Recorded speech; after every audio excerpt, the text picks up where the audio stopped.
Welcome to our channel. इस tutorial में बात करेंगे टीडीएस अंडर सेक्शन 194 क्यू। 1 जुलाई 2021 से लागू किया गया ये सेक्शन बायर द्वारा माल की खरीदारी पर टीडीएस की कटौती के बारे में है। तो पहले इससे रिलेटेड कुछ बेसिक इन्फॉर्मेशन देखते हैं। ये सेक्शन कब लागू होगा? ये सेक्शन उन सब पर लागू होगा जिनकी टोटल सेल्स, ग्रोस रिसीट्स या टर्नओवर पिछले फाइनेंशियल ईयर में 10 करोड़ रुपए से अधिक रहा हो। यदि आने वाले किसी फाइनेंशियल ईयर में टोटल सेल्स, ग्रोस रिसीट्स या टर्नओवर 10 करोड़ रुपए से कम रहता है तो उसके अगले फाइनेंशियल ईयर में ये सेक्शन लागू नहीं होगा। बायर द्वारा माल एक रेसिडेंट से खरीदा जाना चाहिए। ये सेक्शन केवल गुड्स पर लागू होगा, सर्विसेज पर नहीं। ये सेक्शन लागू करने की कंडीशंस: यदि किसी को फाइनेंशियल ईयर में सामान की खरीद के लिए 50 लाख रुपए से ज्यादा दे रहे हैं तो उस ट्रांजैक्शंस पर ये सेक्शन लागू होगा। 1 अप्रैल 2021 से 30 जून 2021 तक किए हुए माल की खरीद के किस्से में ये सेक्शन 1 जुलाई 2021 से लागू होगा और थ्रेशोल्ड लिमिट 50 लाख है। इस सिनेरियो में यदि हमने 50 लाख से अधिक का माल 1 अप्रैल 2021 से 30 जून 2021 तक किसी एक व्यक्ति से खरीद किया है और उसका पेमेंट भी 30 जून 2021 तक कर दिया है तो हमें उस पेमेंट पर टीडीएस नहीं काटना है। पर यदि हमने 50 लाख से अधिक का माल 1 अप्रैल 2021 से 30 जून 2021 के दौरान खरीदा है और उसका पेमेंट 30 जून 2021 के बाद किया है तो हमें उस पेमेंट में से टीडीएस काटना पड़ेगा। किए गए एडवांस पेमेंट पर भी टीडीएस काटा जाएगा। चलिए देखते हैं टीडीएस रेट। यदि सेलर का पान नंबर उपलब्ध है तो 50 लाख से अधिक की राशि का 0.1% टीडीएस रेट लागू होगा और यदि सेलर का पान नंबर उपलब्ध नहीं है तो 50 लाख से अधिक की राशि का 5% टीडीएस रेट लागू होगा। इस सेक्शन के एक्सेप्शंस यानी कि अपवाद क्या है? यदि टीडीएस या टीसीएस सम डिफरेंट सेक्शंस के अंतर्गत ट्रांजैक्शंस पर लागू होता है तो सेक्शन 194 क्यू लागू नहीं होगा। इसके अलावा यदि टीडीएस सेक्शन 194 क्यू और टीसीएस सेक्शन 206C 1H दोनों लागू होते हैं तो उस स्थिति में 194 क्यू के प्रावधान लागू होंगे। और लास्टली ये सेक्शन टीडीएस फॉर्म 26 क्यू में रिफ्लेक्ट होगा। तो चलिए मिरेकल में इस सेक्शन के अंतर्गत कोई एंट्री कैसे परफॉर्म करे ये देखते हैं। For TDS setup go to company setup in TDS और टीसीएस सेटअप। यहाँ पर टीडीएस रिक्वायर्ड ऑप्शन को एनेबल करना होगा। सेटअप को सेव करें और अकाउंट मास्टर में एक नया अकाउंट टीडीएस डिटेल के साथ ऐड करते हैं।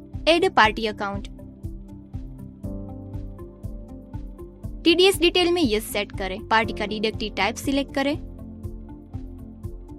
बाद में हमें टीडीएस डिटेल दाखिल करने के लिए एक विंडो दिखाई देगी जहां टाइप कॉलम में टीडीएस पेएबल सिलेक्ट करें। नेक्स्ट टीडीएस का अकाउंट क्रिएट करेंगे। टीडीएस अकाउंट का नाम दाखिल करें। ग्रुप नेम में ड्यूटीज एंड टैक्सेस सिलेक्ट करें। टाइप फील्ड में टीडीएस, टैक्स टाइप फील्ड में टीडीएस सेक्शन 194 क्यू का नेचर ऑफ पेमेंट सिलेक्ट करेंगे जो है TDS on purchase of goods. यहाँ पर उसका section code and section number देख सकते हैं। फिर अकाउंट को सेव करें और इसे सिलेक्ट करें। कैलकुलेशन ऑन कॉलम में टीडीएस कैलकुलेशन जिस पर होगी वो ऑप्शन सिलेक्ट करेंगे। सिलेक्ट हियर बिल और voucher amount. TDS rate type में डिफॉल्ट सिलेक्ट करेंगे। Ignore surcharge limit and ignore TDS limit में नो सिलेक्ट करेंगे क्योंकि इस टीडीएस सेक्शन में इसकी कोई आवश्यकता नहीं रहेगी। यदि यूजर चाहे तो यहाँ पर ये सेट कर सकता है। वाउचर टाइप में ऑल सिलेक्ट करें और फ्रॉम डेट में 1 जुलाई 2021 अपने आप आ जाएगी और एक्टिव सिलेक्ट करके टैब प्रेस करें और इस नए अकाउंट को सेव करें। हमने इस पार्टी का पान नंबर ऐड नहीं किया है। अब मास्टर में टीडीएस।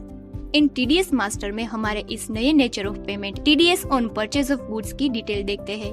इसमें सिंगल वाउचर की कोई लिमिट नहीं है पर टीडीएस लिमिट 50 लाख देख सकते हैं। Now we know that seller का पान नंबर अवेलेबल है तो टीडीएस रेट 0.1% लागू होगा और नहीं है तो 5%। हमें पता है कि करंट ईयर में 1 अप्रैल 2021 से 30 जून 2021 तक की परचेज यदि 50 लाख से ऊपर है तो टीडीएस कैलकुलेट होगा। अगर 50 लाख से कम है तो टीडीएस लागू नहीं होगा। इसी को रेफरेंस में रखकर एक ही पार्टी अकाउंट के 2 परचेज इनवॉइसेस जनरेट करते हैं। एक इनवॉइस जो करंट फाइनेंशियल ईयर में 1 जुलाई 2021 के पहले का जिसकी टोटल बिल अमाउंट 50 लाख से कम हो और एक परचेज इनवॉइस 1 जुलाई 2021 के बाद का।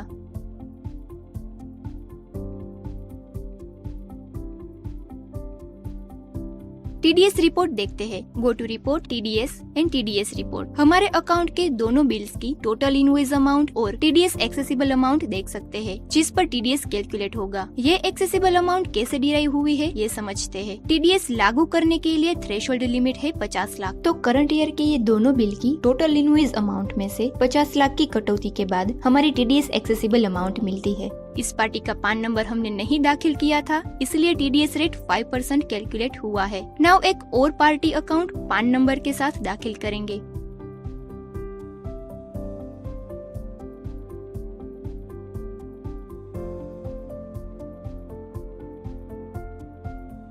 फिर उनका परचेस बिल जनरेट करते हैं।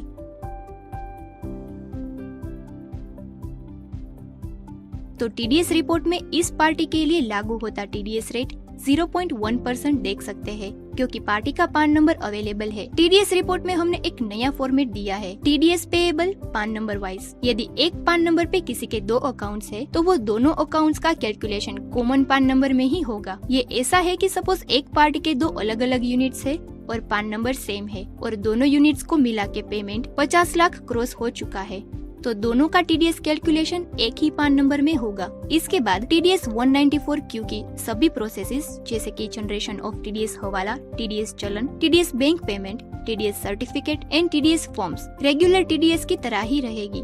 इसके साथ इस ट्यूटोरियल को समाप्त कर